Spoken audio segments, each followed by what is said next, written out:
Belum jadi presiden udah sok pinter loh bang. Oke, jadi kemarin saya membuat postingan di thread yang isinya itu kritikan terhadap pemimpin, kritikan terhadap presiden. Lalu muncul komentar seperti ini, dan sepertinya ini komentar dari fans presiden kita gitu ya. Ya sebenarnya tidak ada salahnya sih kalau kita mengkritik presiden, kalau kita mengkritik pemimpin kita ya, karena itu dijamin di dalam undang-undang dan ini kebebasan berekspresi, kebebasan berpendapat di dalam negara dengan iklim demokrasi. Apakah kalau kita mengkritik presiden, kita harus jadi presiden terlebih dahulu?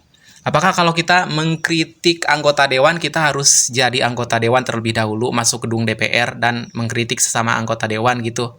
Apakah kalau kita mengkritik TNI, kita harus jadi tentara dulu? Atau jangan-jangan kalau kita mengkritik koruptor, kita harus korupsi dulu? Ngawur kan?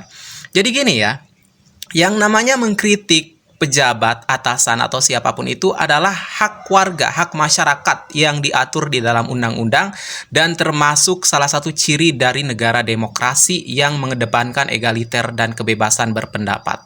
Ya, kalau pejabat, anggota dewan membutuhkan suara rakyat ketika pemilihan anggota legislatif, calon legislatif, maka mereka harus mendengarkan saran dan kritik dari masyarakat yang sudah memilih mereka selama kampanye.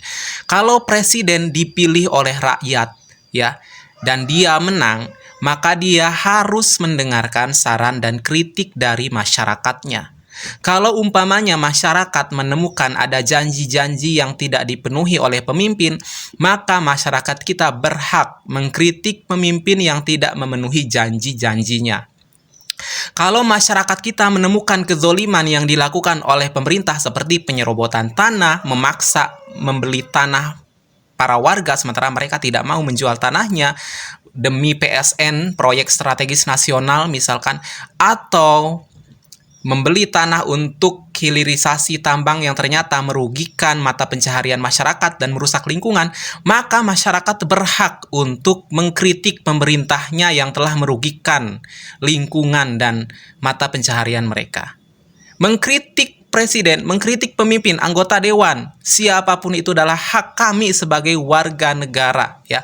Mereka menjadi pemimpin karena dipilih oleh masyarakat dan bahkan mereka digaji oleh masyarakat, adalah hak kami untuk memonitor kerja-kerja mereka. Jadi ngapain sewot ketika melihat kritikan-kritikan kami?